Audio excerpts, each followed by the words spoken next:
downtown La Crosse. Hello, welcome to Coulee Conversations. You're watching KQEG TV 23, and my name is Eleanor St. John. By golly, have we got a show for you today, and I am so tickled because we have youth with us, and I always enjoy visiting with them. But first, our topic is going to be about the Challenge Academy, and some of you may remember the topic, but if you don't, we'll get some reminders to those of you that don't recall, but in any event, we'll also be giving some information to those who have never heard about the Challenge Academy. What an excellent program we have right here in the state of Wisconsin. But to give us more detail, let me introduce our guest sitting here with us. Sitting across the table is Deputy Director of the Challenge Academy program, and his name is Peter Bloom. Thank you for having us. Welcome back. Appreciate it. And also sitting next to me is Cadet Todd Helt Jr., and I'm so pleased to welcome you to the Coulee Conversations program. Thank you. Now, we are going to be talking about, and I had a chance to visit with a couple of the cadets, too, along with Todd being one of them. But tell us what the Challenge Academy is for the benefit of those who have never heard about it, because it's really a gem. I think it's a gem in our society. Absolutely. A wonderful program that we have here in the state of Wisconsin. The Challenge Academy was established in 1998 to address the problem that we have here in the state with high school dropouts and habitual truants. And as we all know, even in the wonderful Coulee region here, we have a problem with kids dropping out of school. It's kind of, as it's been described in our nation, as a silent epidemic.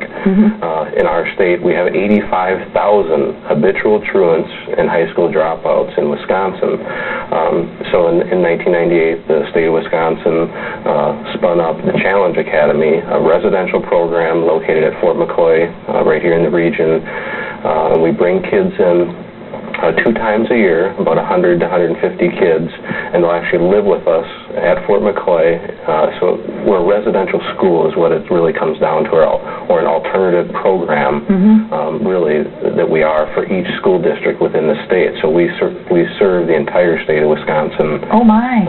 So we bring kids in from all over. That's right. Okay. And these are kids that are they just come in for that period of time, one time? Yes, it is. They'll come in. It's either January or July that we start, and they'll live with us, stay at our residential program for about 5.5 months. So it's quite a long period, but we need that kind of time to really change the outlook and thought patterns of the kids. But yes, they'll come and live with us for that 5.5 month period, and then there is a 1-year mentoring program that follows the residential phase. Excellent. Yeah, and that's the beauty of the whole program, because it's been very successful. Absolutely. No, we've done very well with the kids that have come through. Are other states having programs like this? Yes, this is a national program, and that's part of one of the niceties of it, is that it's funded 60% by the federal government and 40% by the state. So it's a good buy for the state of Wisconsin to address the problem that we have with the kids. Yeah, by and large, it's got wonderful dynamics to it, and different segments of that you have a success plan, actually. Oh, absolutely. Yeah, absolutely. Yeah. Peter, we're going to be visiting now with Todd, Cadet Todd Helt, and tell us about yourself, Todd. Well, basically, I am a cadet at the Challenge Academy, and I am on the drill team. And I am a cadet first class. I have achieved that goal. Ah, so you have these badges on you then? Yes, ma'am. So you're first class? I have been also promoted to squad leader. And this rifle here shows that I have been through one event of drill team, which our recent one was parade in Milwaukee. And the braid on your left shoulder. This is what resembles the fact that I'm on drill team. Okay. What is your typical day like, Todd? We wake up in the morning at about 5:15. We either do core runs every other day, or any kind of run every other day, or we do PT every morning. Then we go to barracks maintenance, then to school after lunch, and after school we go to dinner, and then we come back to study hall, and we go back to the barracks to go to bed. Was it tough getting up early in the morning when you first started? Not really. Oh, so you were able to just get right into the schedule then, huh? Yes, ma'am. Do you enjoy it? Oh, I love it. Do you? Yes, ma'am. Mm-hmm. What have you learned about yourself that you didn't expect? That I can more or less control my anger the way more than I used to before. Mm-hmm. I used to lash out a lot more before I came into the Challenge Academy. Mm-hmm. And now that I've fixed that, I've completely changed. Kind of understood yourself now? Yes, ma'am. Okay. More peace? A lot more. Good. Well, you look pretty calm, and you evidently learned some things about yourself that you weren't aware of because you've got these pins on your chest and you've got the braid.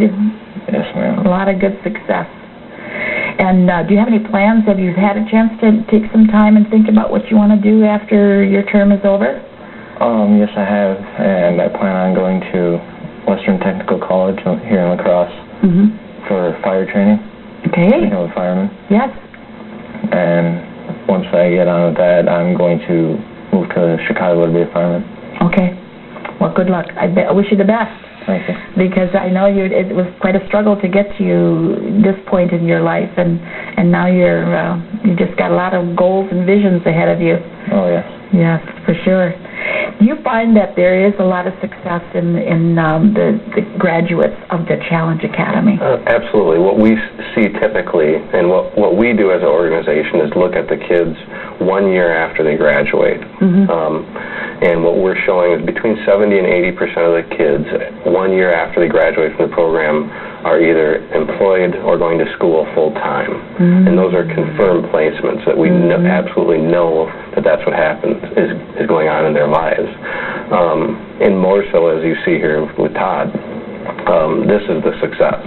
When you see, and we all see it, the kids that are running, basically running from life, and out of control typically, a lot of bad things, influences in their lives, and if we can take these kids, put them in a positive environment, and that's the beauty of our residential program, and that's where I think public schools can struggle, because they can do some good work from 8 to 3 o'clock, but then from 3 to 10 o'clock at night, a lot of trouble happens, and then they have to restart during the next day. And at the residential program that we have, when they're living with us, we have zero truancy, and we're able to control the environment much better so that we can really kind of flush out all the anger, flush out all the drugs, get them in a better state of thinking, and then really work on their issues.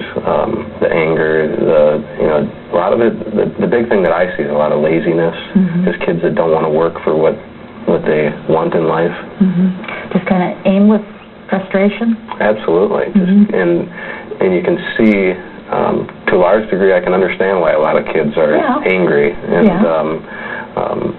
society sends a lot of bad messages to the kids that it's okay to do drugs, that it's okay to mouth off, that it's okay to be rude, and it's not. It doesn't serve you well as they get older. So what a lot of the kids see sometimes on TV, what they see maybe at school, it doesn't work in real life, and it's kind of a rude awakening for them. It is indeed. Well, we're going to have another chance. We're going to take a break here, and we'll be right back after these messages and have another chance to visit with another cadet. I am so tickled, and I always enjoy listening to their stories. Please stay with us.